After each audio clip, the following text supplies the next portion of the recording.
Hoy en día, muchas organizaciones han trasladado sus operaciones a la nube.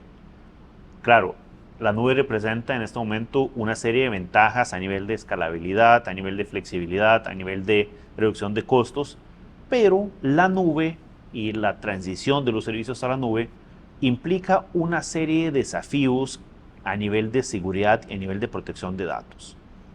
Entonces, los proveedores de la nube, como AWS, como Google, como Microsoft, eh, pues ofrecen herramientas de seguridad muy buenas. Sin embargo, la responsabilidad de proteger los datos siempre es del cliente. ¿Sí? Entonces, en esta charla de hoy vamos a cubrir de cómo podemos asegurarnos de que nuestros datos están seguros en la nube. Cuando nosotros hablamos de la nube, nosotros reconocemos muchas de las ventajas que esto trae, ¿verdad? El hecho de no tener infraestructura física, el hecho de no tener que pagar por un data center, el hecho de poder ajustar nuestra capacidad según sea necesario.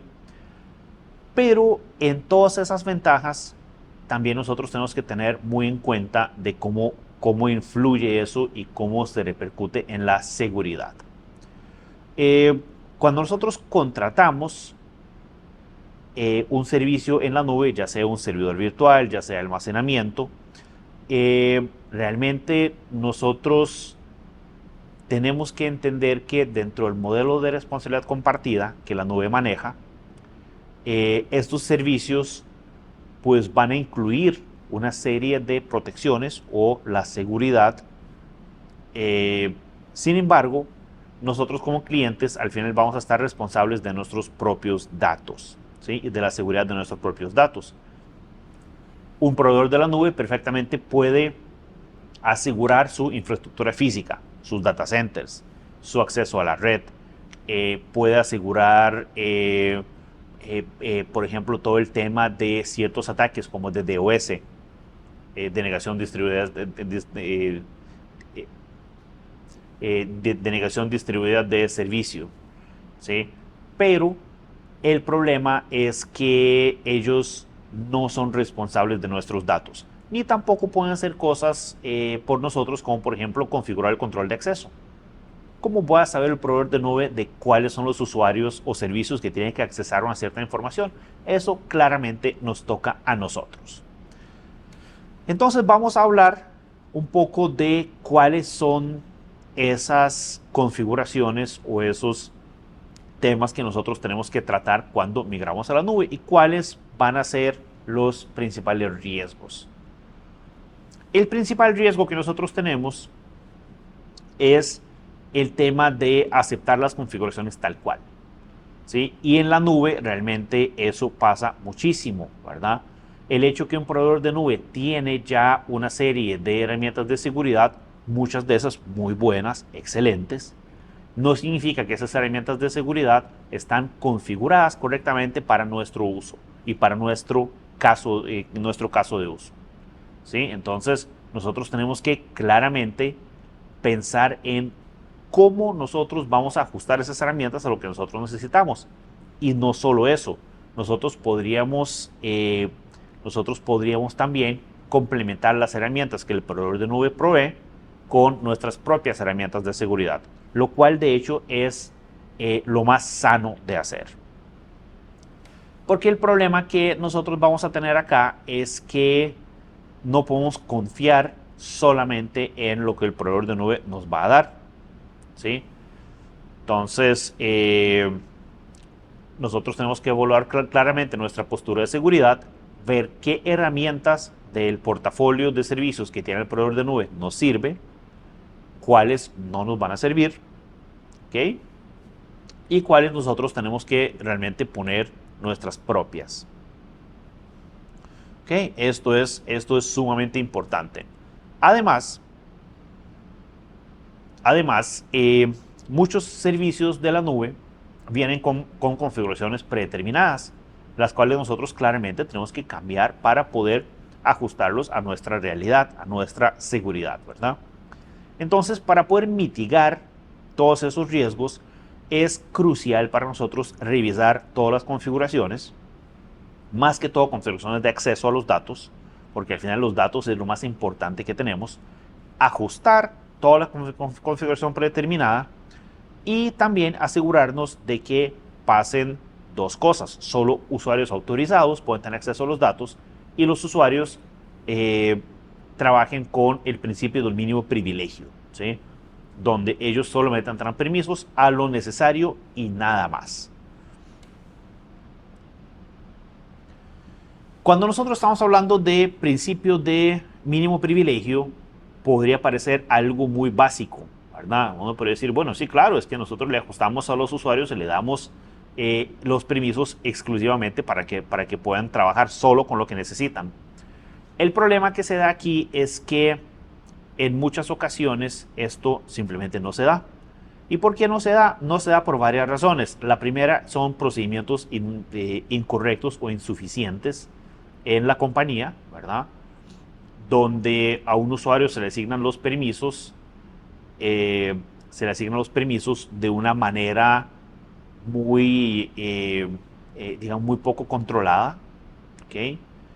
Y donde el usuario básicamente puede pasar de un departamento a otro y se le agregan permisos nuevos porque necesita accesar a sistemas nuevos, pero nunca se le quita, ¿sí? Entonces, eso realmente pasa mucho en las organizaciones y nos podemos encontrar con personas que tienen 20 años en el puesto, ¿verdad? O en diferentes puestos dentro de la misma organización y terminan con permisos de acceso a todos los sistemas de la compañía, lo cual no es correcto porque no lo requieren para su puesto actual. Entonces, eso es importante darnos cuenta cómo, qué permisos nosotros estamos manejando y si el principio de mínimo privilegio pues es respetado en este caso. Yo para eso tengo igual una anécdota, una historia que me pasó. Una vez que con un compañero nosotros estábamos diseñando una estrategia de respaldo para una compañía bastante grande, por cierto, y donde nosotros necesitamos ciertos permisos para poder correr los respaldos. Entonces lo que nosotros hicimos es hacer nuestra tarea, ¿verdad? Ver cuáles son los permisos exactamente que nosotros requerimos a nivel de Active Directory y pues solicitarlos al administrador del Active Directory. Era una lista bastante grande, pero hicimos nuestro trabajo en sentido de poder definir cuáles son los permisos mínimos que requerimos para que tengamos los accesos que se necesitan, ¿sí? Resulta que nosotros fuimos y le comentamos eso, le mandamos un correo y cuando nosotros regresamos a nuestros escritorios, vimos el correo de él que dice, bueno, ya está listo, ya tienen los accesos necesarios, pueden comenzar a trabajar. Y a nosotros nos llamó mucho la atención, ¿cómo es eso? ¿Cómo realmente fue en 5 minutos configurar todo eso? Porque era bastante configuración, la verdad. Entonces nos devolvimos de él y le dijimos, mira, ¿cómo fue que hiciste eso tan rápido? Dice, mira, es que la verdad no me voy a complicar. Entonces lo que hice fue que le puse a ustedes los permisos de Domain Admin. Si ustedes saben, ese es ese es el RAID, digamos, de todo el Active Directory. Puede ser absolutamente todo dentro de la estructura. Entonces nos dio un permiso que claramente cubría todo lo que nosotros ocupábamos, pero aparte de eso tenía cualquier cantidad de privilegios más, ¿ok? Entonces, lo cual es completamente incorrecto. Bueno, en aquel momento, pues, ellos manejan la empresa como ellos quieren, ¿verdad? Nosotros se lo comentamos, él dijo que la verdad que no nos metiéramos en cómo él maneja su Active Directory, está bien, se quedó ahí, ¿verdad? Y le puedo asegurar que ya eso pasaron probablemente unos 10, 12 años, ¿verdad? Después de ese trabajo que se hizo, le puedo asegurar que todavía nuestros usuarios existen ahí, todavía están activos y todavía tienen el full permiso de Active Directory de Domain Admin, ¿verdad? Entonces, esas son las cosas que hay que evitar a toda costa. No deberían estar pasando porque, y en ese sentido, el principio de mínimo privilegio es el que nos va a ayudar para poder asegurarnos de que cuando las cuentas están comprometidas, cuando hay un acceso de un usuario, realmente se limite a exclusivamente lo que se necesite y nos ayuda muchísimo para el tema de seguridad. Luego, otro tema importante que nosotros también tenemos que trabajar en la nube es precisamente monitoreo continuo y registro de actividades, porque es que la nube tiene una particularidad que tal vez nosotros no lo tenemos cuando trabajamos con data center propio. Y la particularidad es que los recursos se cobran por uso, ¿sí? Entonces, como los recursos se cobran por uso, entonces si alguien en un momento determinado define más recursos de los necesarios, entonces eso nos va a provocar un costo. Y cuando las cosas pasan, nosotros deberíamos de darnos cuenta de que eso pasó, ¿verdad? Entonces, claramente para nosotros ese registro de actividades y ese monitoreo continuo a nosotros nos va a ayudar para poder darnos cuenta no solo en las afectaciones de costos, sino también cuando nosotros tenemos algún tipo de actividad maliciosa, ¿verdad? Hay servicios, y eso todos los nodos lo tienen, por ejemplo en AWS se llama CloudTrail, en Google se llama Cloud Login. Son servicios que lo que hacen es básicamente grabar el historial de todo lo que se hace en la nube. Ese tipo de registros nos ayuda a nosotros darnos cuenta cuando hay algún tipo de problema, ¿verdad? Por ejemplo, podemos ver si pasó algún, digamos, si hubo algún tipo de acceso no autorizado, ¿ok? Podemos ver si hubo alguna configuración o cambio no autorizado, ¿verdad? Y también funciona digamos, del otro lado, que es, por ejemplo, cuando ya pasó algún problema, darnos cuenta quién fue, en qué momento y por qué medio, ¿verdad? Entonces, también nosotros podemos utilizar eso. Ahora, cuando tenemos ese tipo de bitácoras, no es para tenerlas solamente ahí, sino también para nosotros tener un procedimiento para que eso se pueda controlar o se pueda analizar, ¿verdad? Otro tema importante es el tema de las alertas. ¿Okay? Cuando nosotros trabajamos con la nube, nosotros necesitamos también configurar todo lo que son las alertas de seguridad. Y la gran ventaja que nosotros tenemos acá es que temas de alertas y temas de monitoreo muchas veces pueden ser o suelen ser bastante complejas para configurar en el entorno propio, precisamente por segmentaciones de redes, precisamente por los permisos que se requieren, las configuraciones. La ventaja de la nube es que muchos de esos servicios están integrados entre sí. Entonces, por ejemplo, habilitar un monitoreo para una máquina virtual o para un clúster o para contenedores o para cualquier otra cosa es realmente muy sencillo, porque ya esos servicios están disponibles, es simplemente usarlos. ¿Ok? Entonces, nosotros podemos integrar monitoreo para darnos cuenta si hay problemas de rendimiento, que también recuerden que la disponibilidad de los servicios es parte de lo que a seguridad le compete, ¿sí? Entonces, claramente problemas de rendimiento, por más que no nos toque eventualmente resolverlos, pero sí darnos cuenta si algún tipo de servicio no está disponible por cualquier razón, ¿verdad? Entonces, podemos ver temas de rendimiento, podemos ver temas de accesos, ¿sí? Si hay algún tipo de acceso no autorizado, por ejemplo, ¿ok? Podemos darnos cuenta también de cualquier otro tipo de actividad sospechosa, ¿verdad? Y podemos producir una alerta sobre eso, ¿verdad? Gran ventaja aquí, como estaba comentando, es que nosotros podemos fácilmente integrar esos servicios de monitoreo y reporte de alertas de seguridad, en cualquier servicio que está trabajando en la nube. Ok, entonces, tema de las alertas también conlleva a una parte muy importante, ¿verdad? Que en ese momento está funcionando muy bien, muchas empresas están tratando de implementarla, y es precisamente lo que es básicamente corrección automática, ¿verdad? La corrección automática funciona de la siguiente manera. Supongamos que yo tengo un monitoreo, ¿sí? Entonces estoy monitoreando algo, ¿verdad? Se produce una anomalía, se produce un problema, ¿verdad? Entonces lo que se hace una notificación, ¿verdad? Entonces normalmente, ¿qué es lo que pasaba históricamente con esas notificaciones? Había, a nivel de seguridad por lo menos, había un SOC, que es el Centro de Operaciones de Seguridad, donde uno puede ver pantallas con dashboards, con paneles, ¿verdad? Con diferentes gráficos y diferentes cosas que nosotros podemos ver para monitorear. Y había gente que estaba sentada en el SOC viendo esas pantallas, ¿verdad? Y recibiendo las alertas. Si detectaban alguna falla, entonces lo que hacían era involucrar al equipo, digamos, que le tocaba atender ese problema, ¿verdad? Entonces, muy bien, ¿qué es lo que pasa? ¿Qué es lo que pasaba con esto? Que mientras se genera la alerta, mientras el operador del SOC la ve, mientras involucra a la persona correcta, entonces pasa un montón de tiempo, ¿verdad? Y puede ser que no sea tampoco demasiado tiempo, pero es que en un escenario de esos de seguridad de alto riesgo, incluso 10 minutos es demasiado tiempo, ¿sí? Entonces, lo que sucede en esos casos es que las empresas están intentando de alguna manera hacer todo ese procedimiento más automático.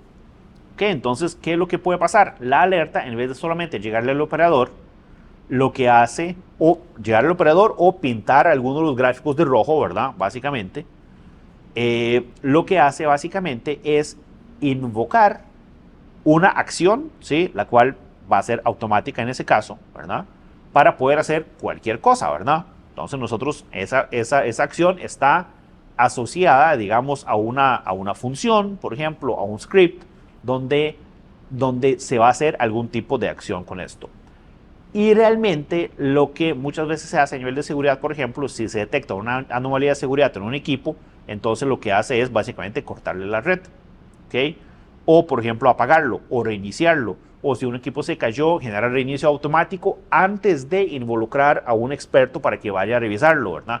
Entonces, realmente nosotros podemos tener ese tema de correcciones automáticas muy bien configurado y nos va a ayudar muchísimo. Aquí nada más un consejo con el tema de automatización, esa automatización también, ¿verdad? Lo importante es ir poco a poco, identifiquen los primeros casos que les van a servir, casos de uso, algo que da utilidad, desarrollenlos, implementenlos y después vayan por más, ¿verdad? Esto se genera el proceso y después se trata de escalar, se hace más grande, ¿verdad? Eso es cómo funciona. Entonces, ese tema de alertas nos puede servir para informar, pero también puede servir para invocar acciones automáticas para efectivamente, pues, trabajar con esa resolución automática y corrección. La nube particularmente tiene una herramienta muy bonita para esto, que todas las nubes grandes lo tienen, que es básicamente funciones. Entonces nosotros, en vez de tener un servidor corriendo esperando que algo pase, ¿verdad? Para poder realmente invocar alguna acción o trabajar algún tipo de problema, lo que se hace es funciones. Las funciones básicamente lo que hacen es ejecutarse en el momento, se cobra por lo que se usó y nosotros no tenemos que pagar ningún tipo de infraestructura, lo cual es muy útil también. Entonces consideren las funciones para todo ese tema de resolución automática, corrección automática. Entonces, otro tema importante, y esto es un tema que se ha vuelto vital últimamente, ¿verdad? Después de todo el tema de la pandemia, ¿sí? Que nosotros hemos tenido que involucrar cada vez más trabajo remoto, ¿sí? Involucrar cada vez las nubes, ¿verdad? Que las nubes fue todo un boom, ¿verdad? En ese momento, porque ya estaban listas para usarse, pero realmente empezó a tener mucha más adopción. Entonces, un tema importante de entender acá es que ya nosotros no podemos confiar en el perímetro de red nada más, porque ya el perímetro de red no está limitado a nuestro data center, nuestra oficina, nuestra sucursal, ¿verdad? Sino que ya en ese momento es mucho más amplio porque incluye, entre otras cosas, usuarios remotos, incluye nubes, incluye cosas que están mucho más allá de lo que nosotros tenemos. Entonces no podemos establecer un claro perímetro de red, ¿verdad? Entonces el perímetro ha migrado a la parte de identidad. Entonces, básicamente la idea es, si yo puedo confirmar que el usuario que está accediendo al recurso es el usuario legítimo, todo está bien, ¿verdad? Entonces, esa es la idea detrás de esto. Entonces, claramente, nosotros tenemos que fortalecer nuestro sistema de identidad.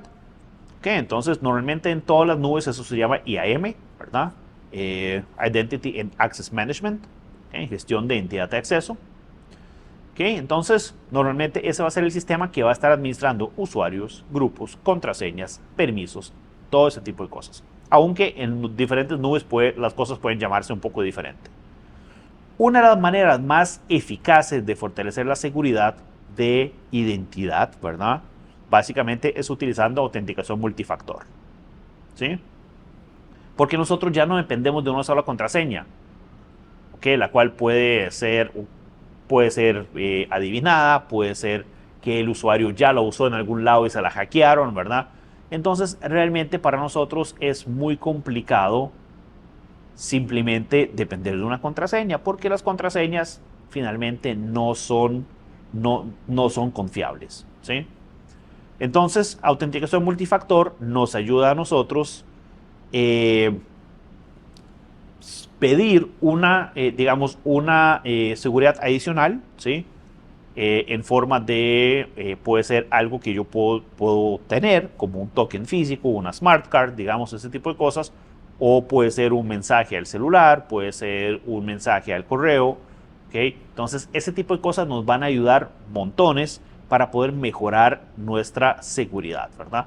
También en la misma línea va algo que se llama acceso condicional, ¿sí? Que también puede, digamos, en diferentes nubes tiene diferentes nombres, pero básicamente el acceso condicional lo que hace es asegurarnos de que cuando yo digite la contraseña para poder ingresar, el sistema no solamente va a decir, bueno, entró o no entró, ¿verdad? Digitó la contraseña, puede entrar, no le digitó correctamente, pues no puede entrar. Sino que si yo puse bien la contraseña, va a depender de una serie de condiciones si me deja pasar o no.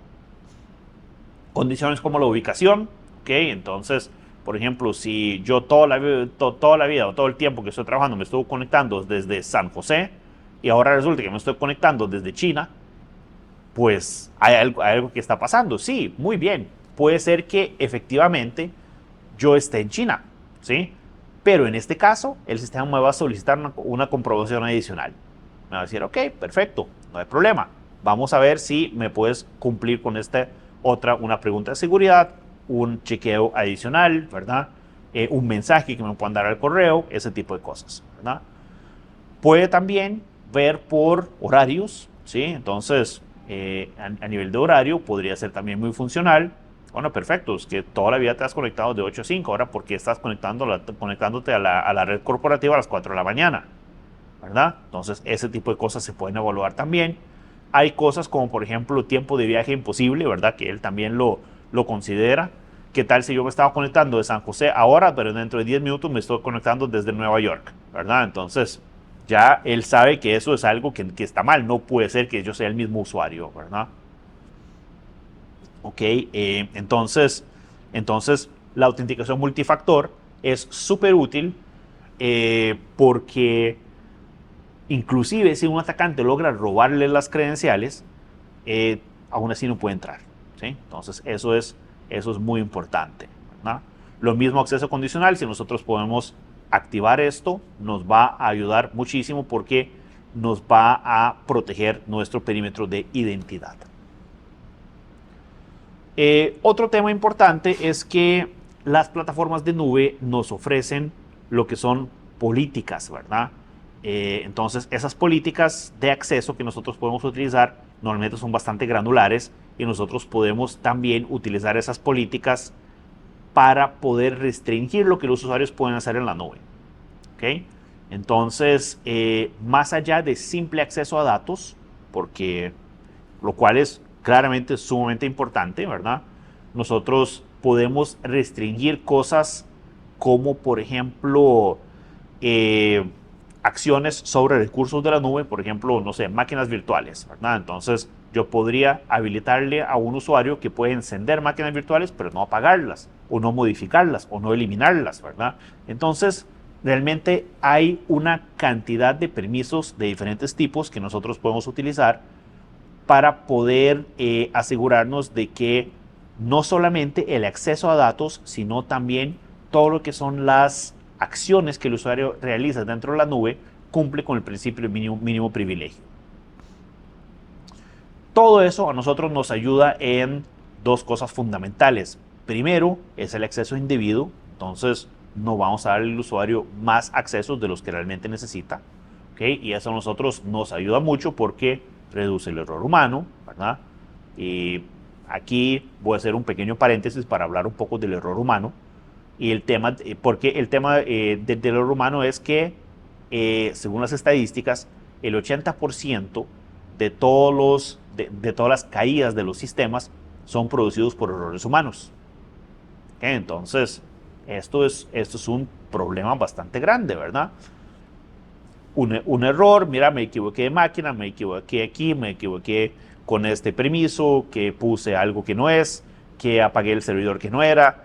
¿Okay? Entonces, esas cosas pasan, ¿verdad? Y pasan realmente mucho.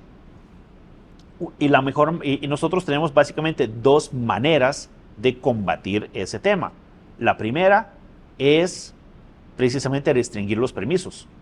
¿Okay? Entonces yo puedo restringir a un usuario los permisos lo suficiente, él no tiene permisos más amplios, ¿verdad? Entonces puede hacer menos daño si se equivoca, ¿verdad? Entonces esa es una. Y la segunda es la automatización, ¿verdad? La automatización es muy útil. Nosotros podemos utilizar la automatización para seguridad, claramente, como estamos hablando acá, o también podemos utilizar para otros propósitos, también reduciendo el error humano, ¿verdad? Entonces, esto es lo que nosotros podemos manejar a nivel de permisos. Ahora, cuando hablamos de credenciales como tales, ¿verdad? Siempre es importante tratar de manejar las credenciales de forma segura y tratar de rotar las credenciales, ¿okay? No mantener a un usuario con la misma contraseña todo el tiempo. Y nosotros en la nube tenemos también un manejo bastante ágil y bastante bueno de todos esos servicios, ¿verdad? Entonces nosotros podemos asegurarnos el largo de la contraseña, podemos asegurarnos básicamente si, digamos, cada cuánto el usuario tiene que cambiarla y bueno, todos los demás temas que nosotros necesitamos manejar que nosotros necesitamos manejar para tener una contraseña segura. Aunque siempre es importante el segundo factor de autenticación. Eso es de las cosas que les va a ayudar bastante a mantener la seguridad en la nube. Otro tema importante en la nube es que nosotros tenemos tiempos muy bajos de implementación de cualquier cosa porque los servicios ya están listos. ¿Okay? Entonces, si yo, por ejemplo, necesito utilizar un firewall o necesito utilizar, por ejemplo, un servicio de encriptación de datos o necesito utilizar un IDS, un IPS, digamos, cualquier servicio de seguridad que la nube maneja, tiempos de implementación realmente son muy cortos. Yo le doy un par de clics, configuro el servicio y ya lo tengo listo para usarse. Recuerden también que muchos de esos servicios se cobran por uso, ¿verdad? Algunos ni siquiera tienen costo. ¿Ok? Entonces nosotros deberíamos evaluar muy bien todo lo que es el portafolio de servicios que lleva la nube para poder nosotros elegir lo que a nosotros nos sirve. Y la gran ventaja es que la nube nos da innovación, nos da posibilidad de experimentar. ¿Sí? ¿Por qué experimentar? Porque nosotros podemos fácilmente implementar cualquier servicio, pagar un poquito por él mientras lo probamos y después apagarlo y quitarlo y no pagarlo más, ¿verdad? Donde en un data center propio nosotros necesitamos llegar y comprar el producto para poder ver si nos sirve o no. En la nube simplemente lo implemento, activo el servicio, veo si me sirve, si no me sirve, lo apago, lo elimino y ya no pago más por él. Entonces no hay que tener miedo en experimentar con los servicios de la nube porque nosotros podemos fácilmente ver qué es lo que hay, qué es lo que ofrece el portafolio de los productos, de los servicios que la nube tiene y podemos ver qué a nosotros nos sirve. Podríamos, por ejemplo, implementar un IPS, entonces lo revisamos, funciona bien, pues perfecto, lo dejamos. implementamos algún otro servicio, lo probamos, mira, tenemos uno mejor, entonces realmente no lo vamos a implementar, entonces simplemente se elimina y no se paga más, ¿verdad? Entonces esa es la gran diferencia que tenemos entre el data center propio, donde nosotros sí tenemos que o confiar en las especificaciones del producto, ¿verdad? O referencias, ¿verdad? Pero no podemos probarlo como nosotros antes de comprar muchas veces, ¿ok? Donde en caso de la nube sí podemos hacer eso, podemos probar cualquier producto, cualquier servicio que la nube ofrece y a partir de ahí pues podemos decidir si lo dejamos o no. Y si no lo dejamos, pues no pagamos. Otro tema importante que tenemos que hablar es la parte de cifrado de datos. El cifrado realmente es una de las cosas más importantes que nosotros podemos hacer para proteger nuestros datos de acceso no autorizado, ¿verdad? Porque puede ser que tengan la posibilidad de acceder a ellos, o sea, se pueden burlar, por ejemplo, los permisos, pero si no tienen manera de descifrar los datos, o no, pues no tienen la llave correcta, pues no pueden accederlos a ellos. Ahora, a nivel de cifrado, nosotros tenemos que proteger los datos tanto en reposo. Datos en reposo son aquellos que están almacenados en algún lado, ¿verdad? Como los datos en tránsito, que son los que viajan a través de una red. Y normalmente cuando nosotros estamos hablando de cifrado, nosotros tenemos varias opciones en las nubes. La oferta puede variar un poquito entre un proveedor de nube y otro, pero normalmente tenemos tres opciones. La primera opción es el cifrado predeterminado o default. El cifrado predeterminado muchas veces no tiene costo y simplemente los datos que nosotros almacenamos en los diferentes servicios de almacenamiento de la nube puede ser cifrado automáticamente. En este caso, la llave de cifrado la maneja el proveedor de la nube y nosotros no la tenemos, ¿verdad? No tenemos acceso a esa llave. Inclusive esta llave puede ser rotada en cualquier momento por el proveedor de nube, puede ser también utilizada por diferentes clientes, entonces no sabemos a ciencia cierta si esta llave es exclusiva, si no es exclusiva, pero nos ofrece una buena capa de cifrado gratuita, ¿sí? Pongo entre paréntesis gratuita porque en algunos casos no lo es, pero en la mayoría sí. Entonces nos ofrece esa capa donde es, digamos, requiere cero implementación de nuestra parte, no tenemos que administrar nada y nos beneficiamos de ese cifrado. La segunda es un poco más compleja, pero también más segura. Utilizar servicio de key management o manejo de llaves de la nube. Entonces, en este caso, nosotros generaríamos una llave que igual va a estar en la nube, pero esa llave se generaría solo para nosotros. Nosotros decidimos cuándo rotarla, decidimos cuándo cambiarla, decidimos cuándo retirarla, ¿verdad? Entonces, nosotros podemos tener mucho más control sobre esta llave, pero la llave aún así está en la nube, ¿sí? Entonces, mayor control, mayor seguridad, pero también mayor administración, ¿verdad? Porque nos toca pues hacer algunas operaciones con esa llave y también puede digamos, tener costo. Y tenemos la tercera opción, que la tercera opción es, ok, no confío en nadie, no quiero que la nube maneje mi llave de cifrado, entonces lo que hago es traer mi propia llave. Entonces yo uso mi propia llave, la cual yo tengo un comprador externo a la nube, ok, yo administro esa llave, yo tengo que encargarme de todo y yo utilizo esa llave para cifrar lo que yo tengo en la nube. ¿Okay? La desventaja de esto, como se pueden imaginar, ¿verdad? Que si yo pierdo esta llave, pues no hay mucho que hacer, ¿verdad? Esos datos están perdidos, ¿sí? Pero también me ofrece una mayor seguridad porque ni siquiera la nube está manejando mi llave, no tienen idea, ¿verdad? Me ofrece un mayor control porque yo soy el que administro, manejo la llave, en qué momento yo la quiero cambiar, la quiero retirar, ese tipo de cosas, ¿verdad? Entonces, normalmente nosotros estamos manejando esos tres tipos de cifrado en las nubes, ¿verdad? Entonces, uno podría decir, bueno, ¿cuál es el que me sirve a mí? Bueno, es que volvemos al tema clasificación de datos, ¿verdad? Si yo tengo datos súper confidenciales, ¿verdad? Y yo no quiero que esos datos, pues, sean, ni siquiera exista una remota posibilidad de que esa llave me la roben, ¿verdad? Entonces, mejor la manejo yo directamente, no la dejo en la custodia de nadie más, ¿verdad? Por el otro lado, si yo tengo datos que son datos públicos, por ejemplo, datos internos que realmente no tienen mayor valor, pues igual no pasa nada, ¿verdad? Lo que podemos hacer nosotros en ese caso es simplemente,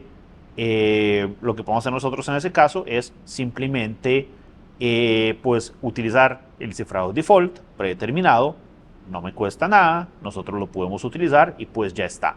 Ya nosotros lo tenemos ahí implementado y con bajo costo y bajo esfuerzo le damos una protección adecuada a nuestros datos.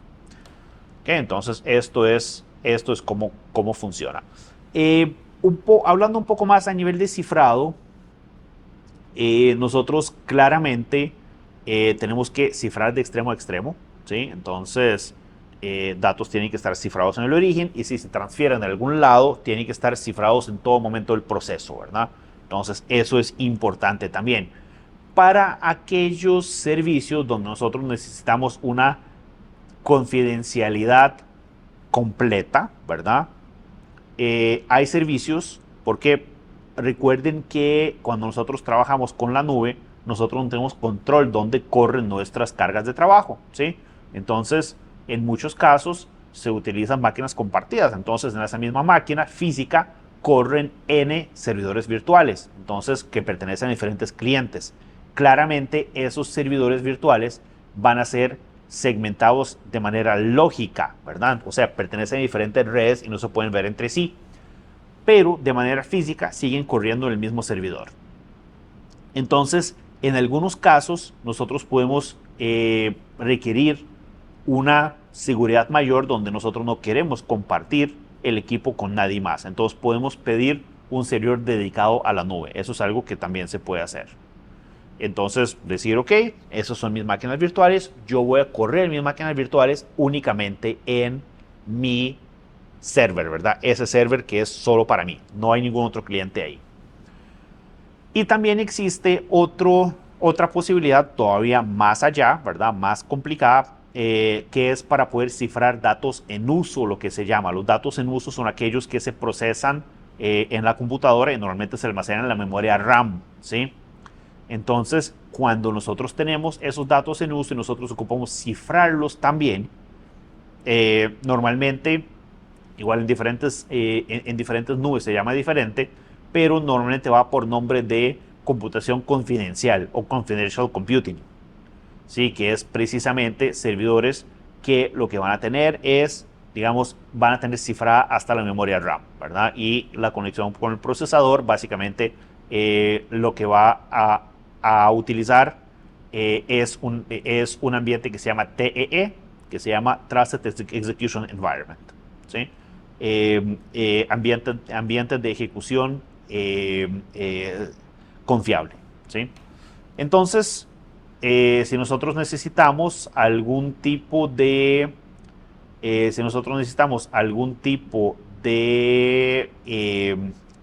de seguridad mayor como esta, ¿verdad? Nosotros podemos pues, ver si nuestro proveedor de nube tiene alguna oferta a nivel de computación confidencial. Y por último, existe una tendencia nueva. A mí siempre me gusta hablar un poco de tendencias también para que vean qué es lo que viene, ¿sí? Existe una tendencia nueva que es básicamente lo que se llama cifrado homomórfico. El cifrado homomórfico es cuando nosotros no necesitamos descifrar los datos para poderlos usar. Y eso realmente es muy bueno porque el proceso de cifrado es donde hay peligro también, ¿verdad? Porque normalmente, ¿qué es lo que sucede? Yo cifro los datos y después yo voy a tener que descifrar los datos para poderlos usar, ¿verdad? El caso de cifrado homomórfico, lo que se hace es que nosotros podemos, por ejemplo, realizar búsquedas dentro de la información que está cifrada, ¿ok? Sin tener que descifrarla, ¿verdad? Esto todavía está en fase inicial de adopción, así que todavía no es algo que está disponible por completo, pero es una tendencia muy interesante a nivel de seguridad que nosotros definitivamente deberíamos estarla viendo para el futuro. Entonces, como ustedes pudieron ver, la seguridad en la nube es un desafío constante, ¿sí? Pero con prácticas adecuadas, con entorno seguro, con protección de datos, nosotros podemos ir afinando todo este ambiente y realmente pues estar con una seguridad muy grande en la nube. De hecho, en ese momento, cuando se hacen encuestas a los proveedores de la nube y se les pregunta cuál es la prioridad número uno para ustedes, todos sin excepción dicen seguridad. Porque los proveedores de la nube saben que al final se les puede permitir algunos detalles donde se cayó un servicio, algo no funciona, ¿verdad? Pero realmente los clientes no les van a perdonar si empiezan, por ejemplo, a tener problemas de seguridad, fugas de datos, robos de datos. Entonces, todos ellos realmente manejan la seguridad a un nivel muy alto. También recordemos que por más que los proveedores de nube tienen seguridad a un nivel muy alto, la seguridad de responsabilidad compartida. Ellos proporcionan muchas herramientas para que nosotros podamos usar, pero el uso correcto de esas herramientas ya es responsabilidad de nosotros. El acceso a los datos es nuestra responsabilidad. Cifrado de datos es nuestra responsabilidad, ¿verdad? Entonces nosotros tenemos que gestionar todo eso de manera correcta para asegurarnos de que realmente nosotros estamos cumpliendo con los niveles altos de seguridad. Entonces, como todo, la nube pues nos da grandes oportunidades, también tiene ciertos riesgos que nosotros tenemos que tomar en cuenta. Y pues al estar al tanto de todas esas mejores prácticas y utilizarlas de manera efectiva, nosotros podemos aprovechar la nube al máximo sin comprometer la seguridad.